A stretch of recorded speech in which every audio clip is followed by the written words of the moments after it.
काफी खून बह चुका है। लगता है गोली काफी देर पहले चली थी।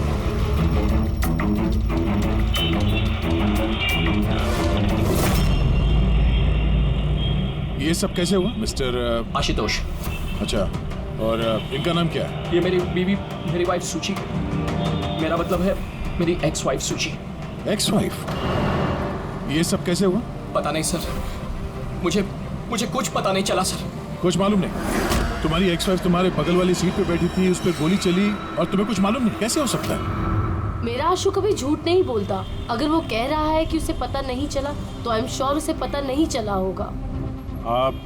जी, मैं मिहिका, इनकी प्रेजेंट वाइफ। मिस्टर आशुतोष, जब सुची को गोली लगी और पिछली सीट का शीशा टूटा तो आवाज तो आई होगी, और आप कह रहे हैं आपको कुछ मालूम नहीं पड़ा? कैसे? दरअसल गाड़ी में म्यूजिक तेज चल रहा था और सुची सो रही थी सर। मुझे कुछ पता नहीं चला।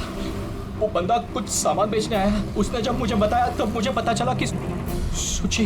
गाड़ी में म्यूजिक चल रहा था और सुची सो रही थी। कमाल है, अक्सर लोगों की नींद जरा से आहट से खुल जाती है और इतने लाउड म्यूजिक में सुची सो रही थी। सर, आपकी बात से पता चल रहा है कि आप मुझ पर शक कर रहे हैं। सर, मैं ऐसा क्यों करूंगा? सुची और मेरा डिवोर्स जरूर हुआ था, लेकिन हम बहुत अच्छे दोस्त थे, हमारे अच्छे ताल्लुकात थे। अब दिनेश से पूछ लीजिए प्लीज। दिनेश? सर, मैं सुची का भाई। आशुतोष सही कह रहे हैं सर। तलाक के बाद भी आशुतोष और सुची में बहुत अच्छे ताल्लुकात थे, कभी कोई मनमुटाव नहीं था। अच्छा, तो आप लोग जा कहाँ रहे थे? हम हमारी बेटी रूही की बोर्डिंग स्कूल से लौट रहे थे। तो ये सुची कार में बैठते ही सो गई या बाद में? सर, दरअसल हमारे बीच में बहस हो रही थी। आशुतोष, रूही का स्कूल बहुत अच्छा है, हमें उसे उस स्कूल से नहीं निकालना चाहिए। सुची, ये स्कूल बहुत ही महंगा है, मैं इसकी फीस अफोर्ड नहीं कर सकता हूँ। लेकिन मैं कर सकती हूँ, और मैं अपनी बेटी की एजुकेशन में कोई कॉम्प्रोमाइज नहीं करने सुची, मैं तुमसे पैसे नहीं ले सकता। क्यों? ओह, तुम्हारा मेल ईगो आगे आ जाता है ना कि मैं तुमसे ज्यादा कमाती हूँ। चाहते हो हमारे डिवोर्स की भी यही वजह थी। एक औरत एक आदमी से ज्यादा कामयाब किस रिश्तों में होनी चाहिए, पति पत्नी में नहीं। मुझे तुमसे कोई बहस नहीं करनी है और ना ही इस बारे में कोई और बात करनी है। रूही इसी स्कूल में रहेगी। उसके बाद हमारे बीच में कोई बात नहीं हुई। मुझे लगा कि वो सो गई है। अच्छा, ये जब झगड़ा हो रहा था तो गाड़ी कहाँ पे थी, किस इलाके में? सर, लिंक रोड के सिग्नल पे, केपी थिएटर के पास। और फिर उसके बाद कौन सा रास्ता लिया आप लोगों ने? सर, वहाँ से फिर मैंने लेफ्ट लिया पानी फ्लाईओवर की तरफ और सीधा यहाँ पे आ गए? जी सर। यानी करीब 2 किलोमीटर तक ये गाड़ी चली। तो इस 2 किलोमीटर के बीच में ही कहीं पे गोली चली है सुची? पंकज, एक काम करो, केपी थिएटर से लेके यहाँ से इधर 2 किलोमीटर दूर तक चेक कर दो। कहीं पे कोई सबूत वगैरह मिलता है क्या? मतलब कांच वगैरह का टुकड़ा टूटा होगा, वो देख लेना। और पैदल जाना। 2 किलोमीटर सर? पैदल चलो। गोली बड़ी अजीब एंगल से लगी है। ये नीचे है, गोली ऊपर से नीचे की तरफ आई है। मतलब गोली चलाने वाले को हाथ ऊपर करना पड़ा होगा फायर करते समय। खुली सड़क पे किसी ने गोली मारी है और किसी ने देखा नहीं। हो सकता है खूनी थोड़ा दूर हो। फिर भी मुश्किल है निशाना लगाना, ये चलती गाड़ी पे, और वो भी तब जब खूनी किसी गाड़ी पे हो या बाइक पे। ऐसे निशाना लगाना इतना आसान नहीं है।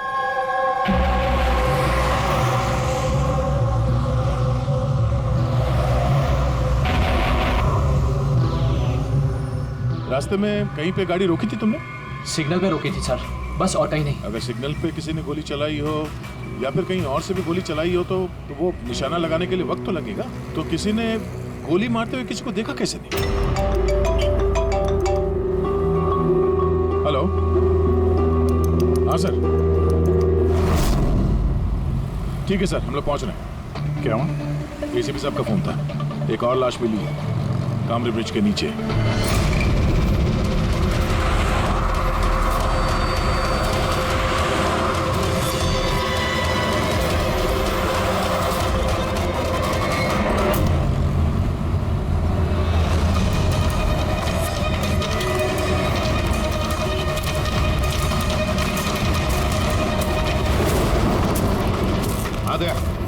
सर, आपको पता पता कैसे चला इस लाश का? लोकल पुलिस को आसपास के लोगों ने कंप्लेंट दी थी। 2 घंटे पहले लाश मिली है। सिर के पीछे घाव है और पीठ पर भी गोली का निशान। सर, एक बात समझ में नहीं आ रही है, इसे किसी ने यहाँ पे मारा या कहीं और मार के यहाँ पे फेंका है? देखते हैं फिर भी। सर, रोड पर एक लवारिस बाइक भी मिली। मुझे लगता है इसी आदमी की वो बाइक।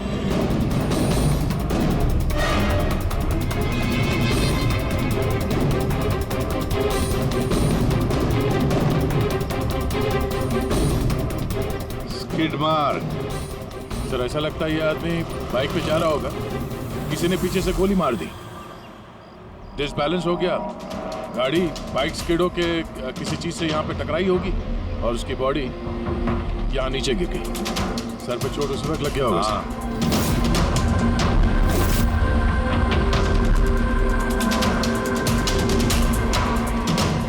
सर, समझ में नहीं आ रहा ये आदमी कौन है।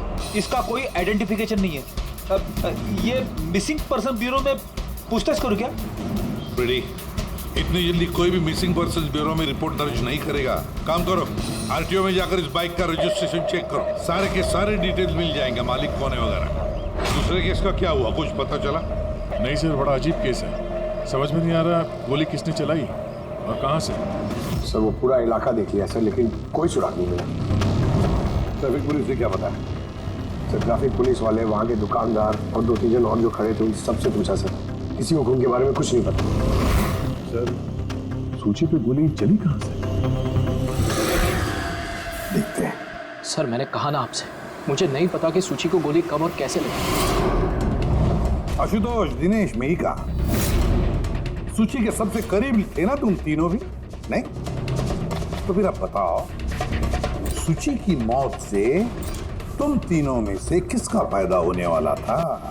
क्या मतलब? सर, हम सूची को क्यों मारना चाहेंगे? सर, मेरी सगी बहन थी, सगी बहन। मैं अपनी बहन को क्यों मारूंगा सर? करोड़ों रुपयों के लिए। और क्या? करोड़ों रुपयों के लिए। मुझे क्या फायदा हो सकता था? मेरा और सूची का तो ऑलरेडी डिवोर्स हो चुका था। हो सकता है डिवोर्स ही वो वजह हो। डिवोर्स के बाद भी मैं और सूची बहुत अच्छे दोस्त थे, दोस्त की तरह बर्ताव करते थे। ये भी तो हो सकता है ना कि तुम्हारी अपनी पहली बीवी के साथ जो दोस्ती थी वो शायद तुम्हारी दूसरी बीवी को पसंद ना आई हो। सर, आप ये कैसी बातें कर रहे हैं? मुझे इनकी दोस्ती से क्या प्रॉब्लम होगी? मुझे इनकी दोस्ती से कोई प्रॉब्लम नहीं थी। मैं बिल्कुल भी इनसिक्योर टाइप की लड़की नहीं हूँ। अगर सूची की हत्या तुम तीनों में से किसी ने नहीं की तो फिर किसने मारा सूची को? किसने मारा? मैं बताता हूँ आपको। सूची एक एनजीओ में काम करती थी। उसने वहां पर शेली नाम की एक अकाउंटेंट का भांडाफोड़ किया था, क्योंकि शेली पैसे को लेकर हेराफेरी कर रही थी। तुम्हें लगता है कि शेली का हाथ हो सकता है सबके पीछे? या सर, कई बार शेली ने उसको धमकी भी दी थी। सर मुझे तो लगता है कि ये काम पृथ्वी का हो सकता है। अब ये पृथ्वी कौन है? बड़ा ही बदतमीज किस्म का इंसान है, रोमियो टाइप। सूची ने पुलिस में कंप्लेन भी की थी उसके खिलाफ। कुछ दिन के लिए जेल भी गया था। ठीक है, तुम तीनों जा सकते हो। Thank you sir. Thank you sir.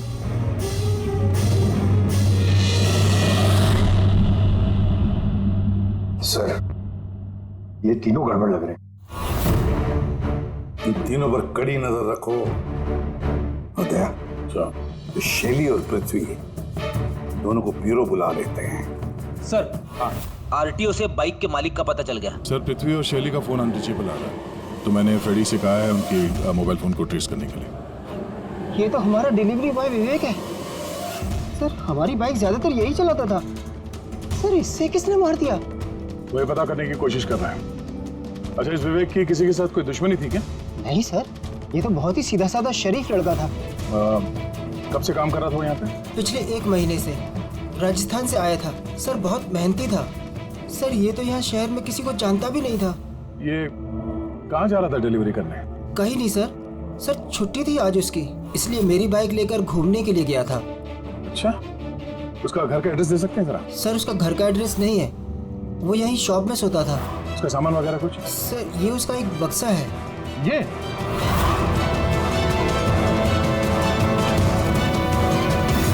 Sir, ये विवेक के बॉक्सेस और सारे सामान चेक किए मैंने, उसमें ये सर्कस के पैम्फलेट्स के अलावा और कुछ नहीं मिला। या तो उसे सर्कस बहुत ही ज्यादा पसंद होगा या फिर अपने फ्री टाइम में ये पैम्फलेट बना के वो पैसे कमाता होगा। एक ऐसा मर्डर जिसमें सस्पेक्ट ही नहीं है। आखिर सिर्फ विवेक जैसे गरीब आदमी को मार के किसी को क्या फायदा हो सकता है? यही तो फिर ये सूची का दूसरा मर्डर जिसमें कई लोगों पर हमें शक है, उनमें से कोई भी गाड़ी के पास जाकर के गोली चला सकता था सूची पर? नहीं बस, आई एम सॉरी बट मैं तुम्हारी बात से सहमत नहीं हूँ। कौन सी बात से? यही कि किसी ने इसे पास से गोली मारी। क्या मतलब? मतलब ये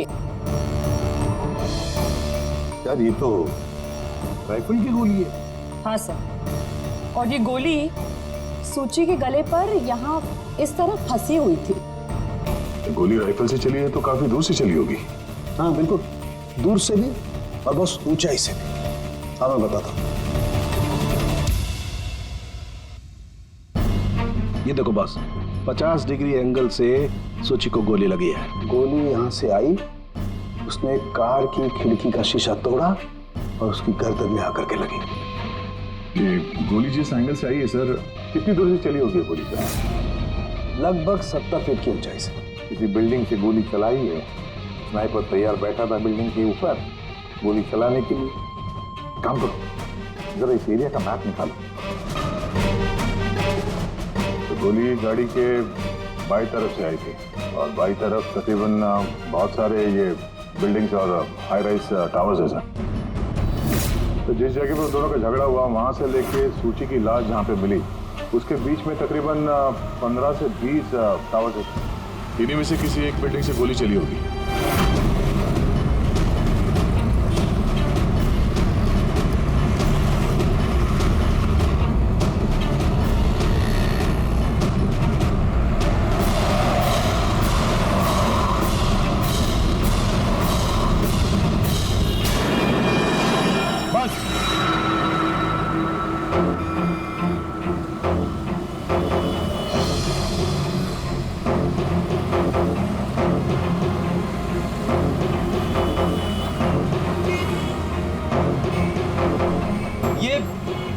अभिजीत सर के हाथ में क्या?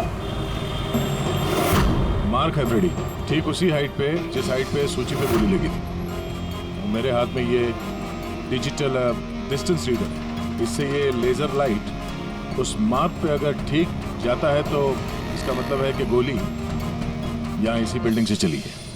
थोड़ा कॉम्प्लिकेटेड है। ठीक है, ये अभी करके देखते हैं। हाँ दया, मैं तैयार हूँ। ओके अभिजीत, थोड़ा राइट में आना, राइट में। हाँ हल्का, थोड़ा लेफ्ट, बस बस बस, थोड़ा पीछे, थोड़ा पीछे। ये देखा, ये लेजर ठीक उस मार्क पे हिट नहीं कर रहा, लग नहीं रहा वहाँ पे। गोली यहाँ से नहीं चली सर। एग्जैक्टली। अरे ये स्नाइपर के पास ज्यादा वक्त थोड़ी ना होगा निशाना इधर उधर करने के लिए जब उसने सूची पे गोली चलाई। एक काम करते हैं, किसी और बिल्डिंग में देखते हैं। ठीक है चलो।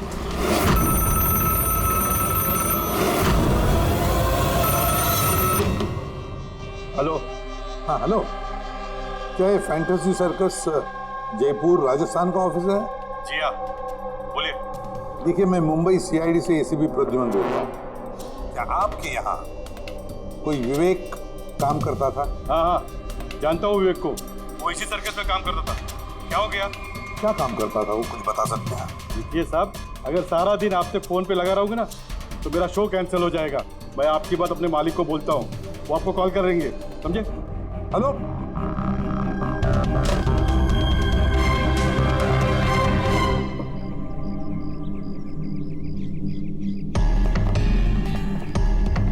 कमाल है सर, बिल्डिंग में वॉचमैन ही नहीं था। लगता है गोली यहीं से चली होगी। देखते हैं। हाँ अभिजीत, रेडी है?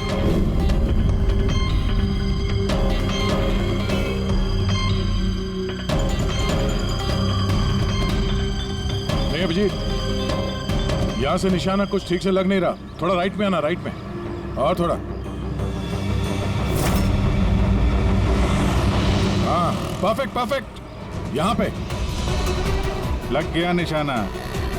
इसका मतलब शुचि यहाँ पे थी जब उसको गोली लगी। पंकज, रेडी, जरा देखो आसपास, उस स्नाइपर ने कोई सुराग छोड़ा है क्या? लेकिन यार दया, यहाँ पे कोई स्पीड ब्रेकर तो है नहीं। ऐसा कौन सा स्नाइपर था जो वहाँ बिल्डिंग पे बैठ के इतनी तेज चलती हुई गाड़ी पे ऐसा निशाना लगाए जो शुचि की गर्दन पे जाके लगे? हाँ, ये बात तो है। आशुतोष, जब तुम्हारी गाड़ी ये यहाँ पर थी जी, तभी किसी वजह से तुम्हारी गाड़ी को स्लो करना पड़ा हो या फिर रोकना पड़ा हो, कुछ याद है? हाँ सर, मैं जब ड्राइव कर रहा था तो गाड़ी के आगे एक भिखारी आया था।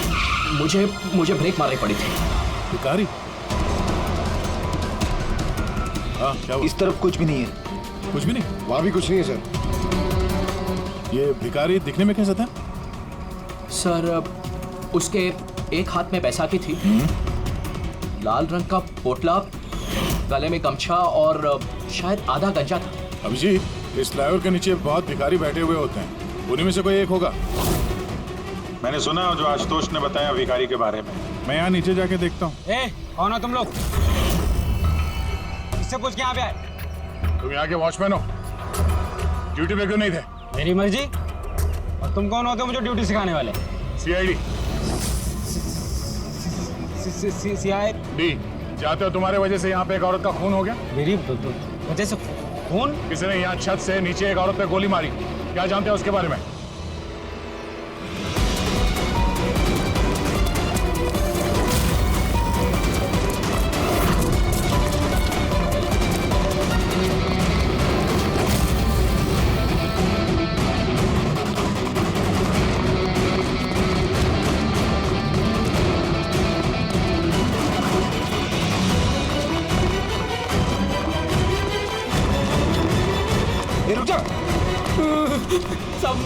मैंने कुछ नहीं किया सब मैंने कुछ नहीं किया सब मुझे छोड़ दो। कुछ नहीं किया तो भागा क्यों?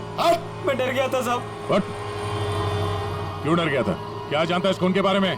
साहब, मैंने पैसे लिए थे, लेकिन उसने ये नहीं बताया था कि वो किसी का खून करने वाला है साहब। कौन था वो आदमी? पहले कभी देखा नहीं साहब। उसने बोला कि वो बिल्डिंग की छत पे अपनी गर्लफ्रेंड को प्रपोज करने वाला है साहब। उसने 2 घंटे को 15,000 रुपए दिए थे साहब। मैंने तो इतने 1 महीने में भी नहीं कमाए साहब। उसने हेलमेट पहन रखा था और चश्मा लगाया हुआ था।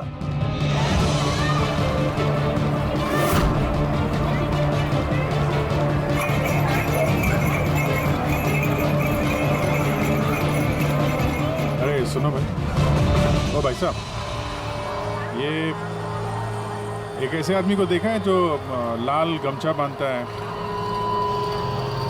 अरे लाल रंग की पोटली रखता है और बैसाखी से चलता है? क्या? अरे सुनो भाई यार, एक आदमी को देखा है तुमने जो लाल रंग का गमछा बांधता है, पोटली है उसके पास लाल रंग की, बैसाखी से चलता है? नहीं देखा?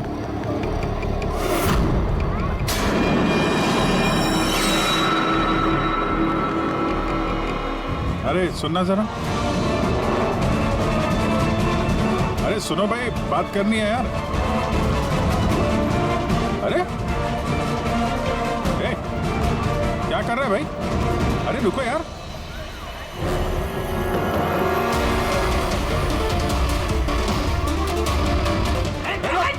अरे मैंने कुछ नहीं किया है। अरे मैं भिखारी हूँ, मेरे पास पैसे कुछ भी नहीं है। अरे कौन हो? छोड़ दो मुझे। अपाहिज होने का नाटक कर रहा है। तुझे मालूम है बिना पैर के आदमी कैसे जीता है?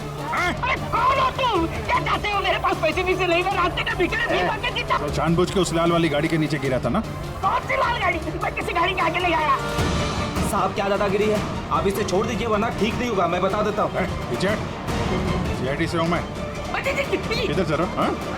शराफत से बता दे, वरना मैं अपने पे आ गया तो बहुत भारी पड़ेगा। नहीं साहब, आप पक्का CID से तो बताता हूँ। वो एक आदमी ने मुझे पैसा दिया था ये सब करने के लिए, और उसने कहा था कि जैसे ही लाल गाड़ी आती है तुम उसके आगे गिर जाना। तो मैं गिर गया साहब। तुझे पता कैसे चला कि लाल गाड़ी कब आएगी? वो छत पे एक आदमी खड़ा रह के इशारा करने वाला था, जैसे उसने इशारा करना मैं गाड़ी के आगे गिरना, ऐसा हमारा प्लान था साहब। तुझे मालूम है एक औरत का खून हो गया तेरे इस प्लान के चक्कर में? साहब मुझे माफ कर दो, मैं रास्ते का भिखारी हूँ, देखो मेरी हालत कैसी है साहब, मुझे छोड़ दो। चल ये बता वो आदमी कैसा था दिखने में? नहीं वो साहब मोटरसाइकिल पे आया था, हेलमेट पहने हुआ था, तो चेहरा दिखाई नहीं दिया। अरे यार कुछ तो देखा होगा, कुछ सुना होगा तूने? उसका फोन आया था, सामने वाले ने कहा था कि जल्दी जल्दी मिलने आओ, तो हाँ तो उसने कहा था कि मैं पहुंचता हूँ। कहाँ पहुंचने का बोला था, कुछ याद है, कुछ सुना तूने? हाँ याद आया, भांडुप मिल। हाँ भांडुप मिल। अच्छा ठीक है वापस आ जा, मैं सर को इन्फॉर्म करता हूँ। Okay sir. हाँ अभिजीत भांडुप मिल से वापस आ रहा है। उसका कहना है कि मिल एकदम सुनसान पड़ा है, कोई सुराग हाथ नहीं लगा उसके। खूनी तो वहीं पे भाग कर गया होगा, हो सकता है अभिजीत पहुंचने से पहले वो वहां से गायब हो गया। पंकज, अच्छा पंकज एक काम करो, जिस वक्त सूची को गोली लगी थी उस वक्त उस एरिया में कितने मोबाइल फोन एक्टिव थे पता लगाओ, स्नाइपर का फोन उसी में से एक हो सकता है। चल हाँ पंकज ये भी देखना कि उनमें से कितने लोग भांडुप मिल गए थे।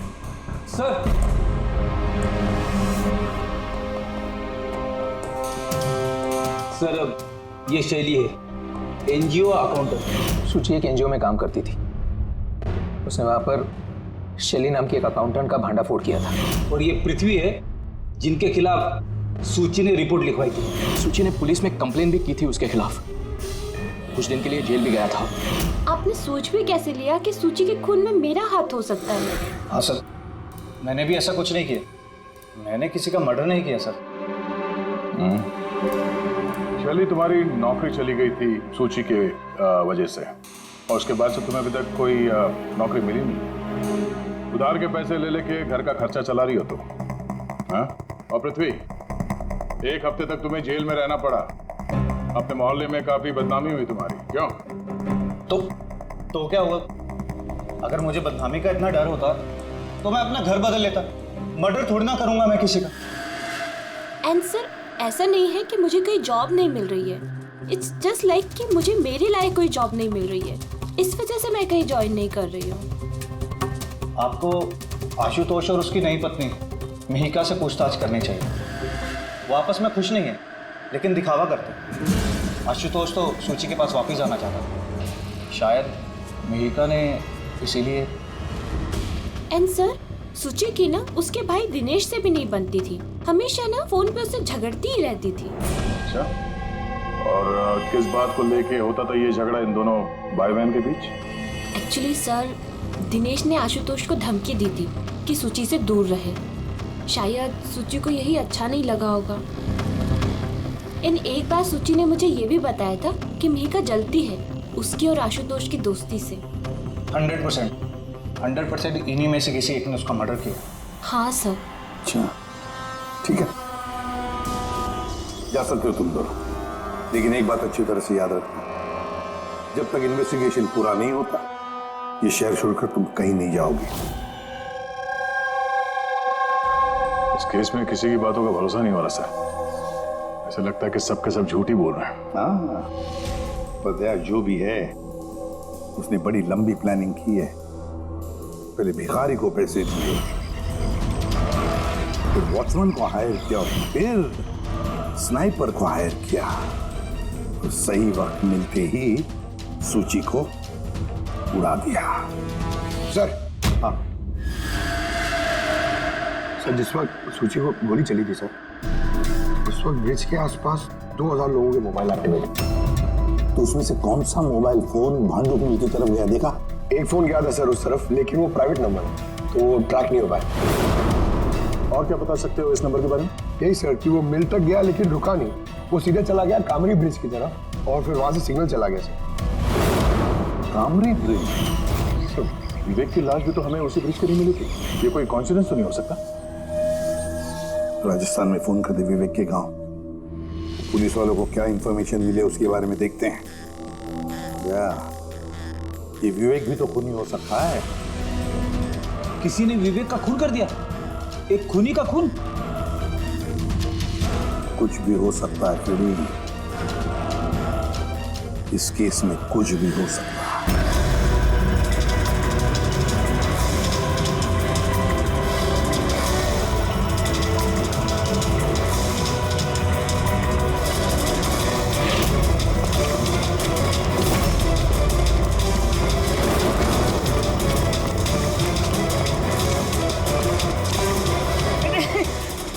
अबे बार बार भागता क्यों है? हैं? अरे हाँ, बार बार मेरे पीछे पड़ते हो, क्यों पड़ते हो मेरे पीछे? बात करनी है तेरे से। मुझे नहीं बात करनी है। तो बहुत हुआ साहब, आप हम लोगों को इस तरह परेशान नहीं कर सकते। कोई परेशान नहीं कर रहा, हम अपना काम कर रहे हैं, जाओ। हमको कुछ नहीं सुनना है, जाइए यहाँ से। अरे एक आदमी का खून हो गया, समझ में नहीं आता। हाँ तो क्या हम लोगों ने खून किया है? हाँ, हम लोग गरीब लोग हैं, भीख मांग के खाते हैं, तो इसका मतलब हम पे इल्जाम डाल देंगे आप लोग? हाँ देखो ना।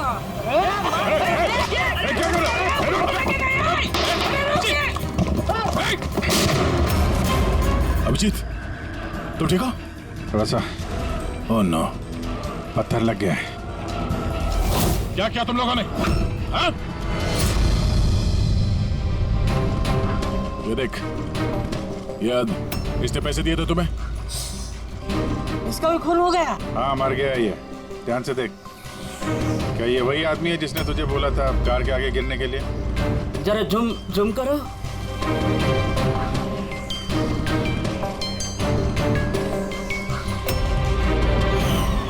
ऐसी घड़ी उसने भी पहनी थी। शायद जिसने पैसे दिए होंगे इस आदमी को, उसी ने सबूत मिटाने के लिए इसे भी मार दिया। हाँ पंकज। हाँ अच्छा, ओह ठीक है ठीक है, okay okay thank you. Pankaj का फोन था, बता रहा था कि विवेक राजस्थान में किसी सर्कस में काम कर रहा था, निशानेबाज था। 1 महीने पहले उसने सर्कस की नौकरी छोड़ दी। कह रहा था कि मुंबई में कोई अच्छी नौकरी लगी है उसे, और हाँ जाते जाते वहां से वो राइफल वो भी चुरा के ले गया। राइफल चुरा के आया था? सुचे की सुपारी लेकर आया होगा यहाँ पे, और ये दुकान पे इसलिए काम कर रहा था ताकि किसी को शक ना हो। हाँ, और इस पूरे जुर्म का जो मास्टरमाइंड है वो राजस्थान तो गया होगा इस विवेक को सुपारी देने के लिए। है कौन ये मास्टरमाइंड जो आंखों के सामने रहकर भी नजर नहीं आ रहा है?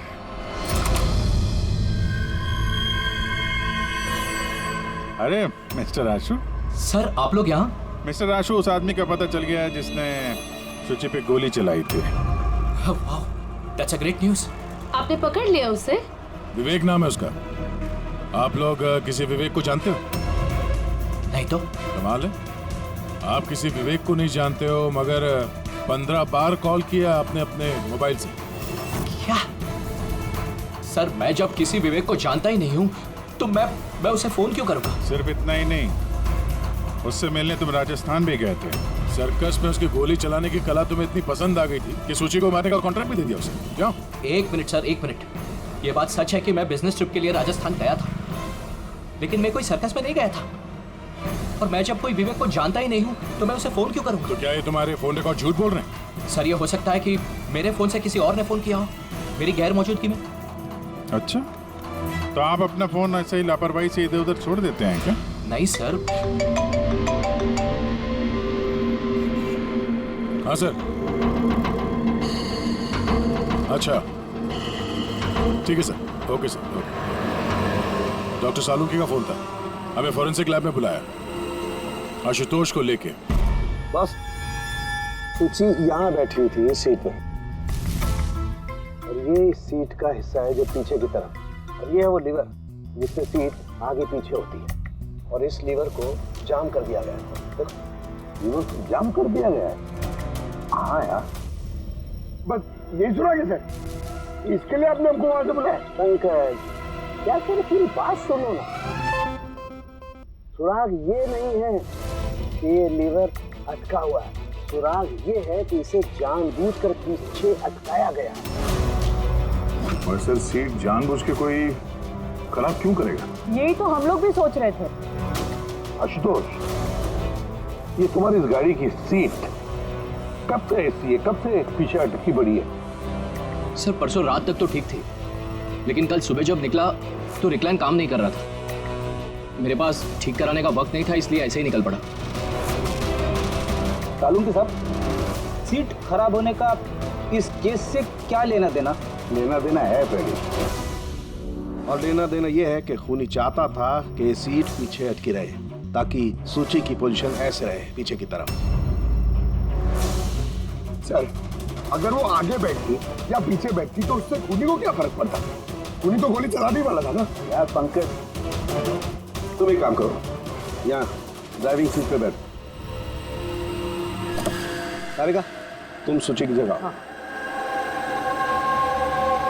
अब मान लो कि मैं सूची हूँ, तो जब मैं इस सीट पे बैठी थी तब मेरा सर ऐसे था। बस सूची का सर यहाँ होने का फायदा खूनी को तब मिलता जब उसका एम सूची नहीं, ड्राइविंग सीट पर बैठा हुआ आदमी होता, मतलब आशुतोष होता। लेकिन आशुतोष को किसी भी वजह से बहुत जबरदस्त ब्रेक लगाना पड़ा। ब्रेक की वजह से झटका लगा और झटके में सूची आगे आई और बॉस गोली आशुतोष को लगने की बजाय सूची को लग गई। सर, इसका मतलब आशुतोष खूनी नहीं है, बल्कि कोई उसका खून करना चाहता है।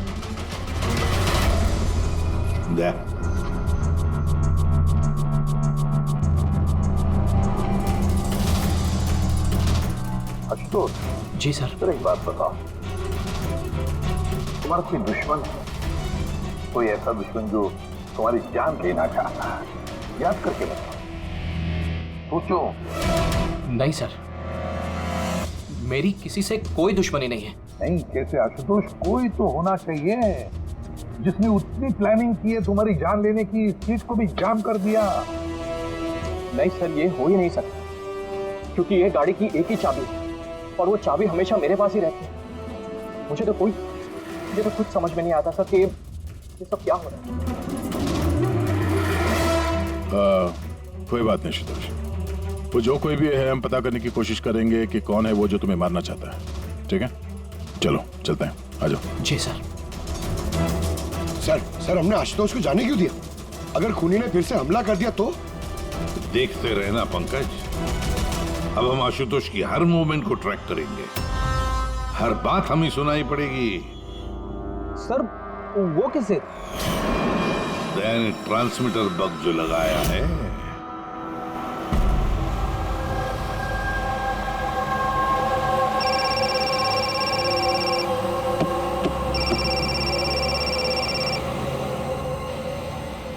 हेलो, हाँ बोलो। अच्छा, तो आ जाओ घर पे। वहां पर वो जगह तो बंद है ना? ठीक है, आता हूं।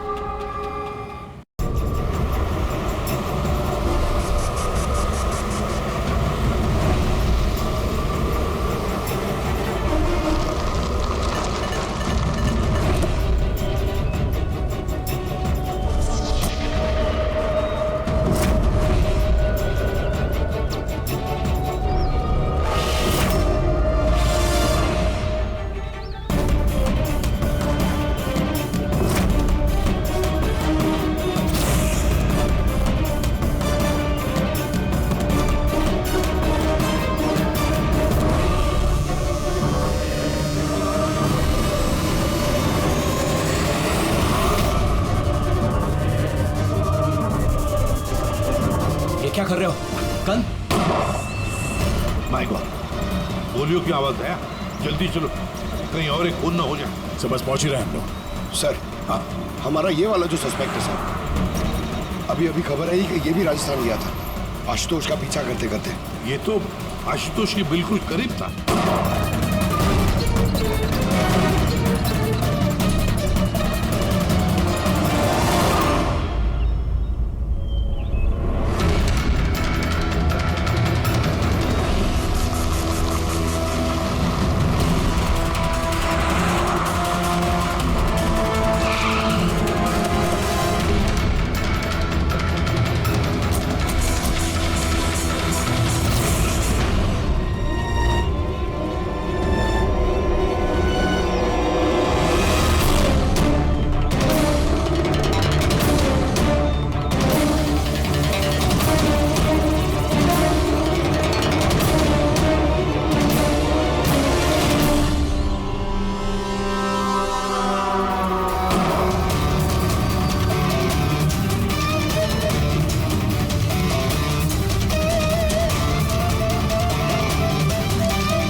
दिनेश सर मैं सूची का भाई मर गया सर। मैंने कुछ नहीं किया सर। ये मुझे मारना चाहता था सर। ये मारना चाहता था मुझे। क्यों मारना चाहता था इसमें? सर इसे लग रहा था कि इसकी बहन की बर्बादी का जिम्मेदार मैं हूँ। शादी के बाद सूची डिप्रेशन में चली गई थी और उसे अपने आप को मारने की भी कोशिश की। और ये सब मैं नहीं जानता था सर, बिल्कुल नहीं जानता था। जाने अनजाने में इन दोनों की मौत का जिम्मेदार मैं बना हूँ सर। जाने अनजाने। पंकज, इसे जरा छांव में बिठा दो। मेरी फोरेंसिक लैब भेज दो।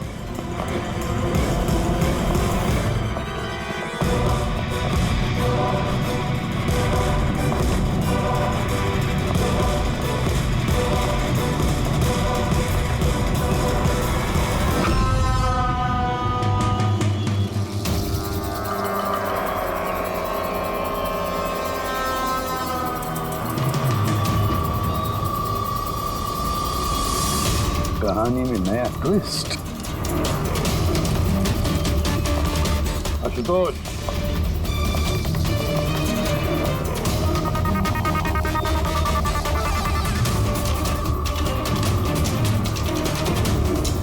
जानते हो क्या है ये?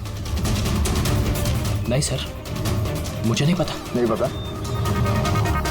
अभी जान जाओगे। पंकज, तलाशी लो उनकी। मगर क्यों? हाथ ऊपर करिए, पता चल जाएगा आपको। सर मैंने कुछ नहीं किया, मैं बेकसूर हूँ। आप मेरी तलाशी क्यों ले रहे हैं? मेरा यकीन मानिए सर, मेरे पास कुछ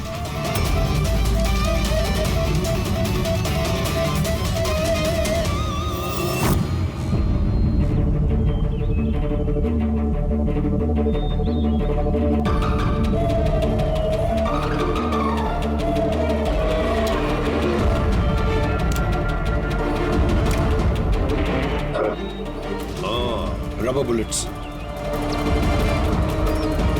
मुझे नहीं पता सर, इससे क्या साबित होता है? क्या साबित होता है? हाँ? तुमने इस गन से दिनेश का खून किया, असली बुलेट से। हाँ? तो फिर ये गन कैसे आई तुम्हारे पास? और वो नकली रबर बुलेट कैसे फायर हुआ और कब?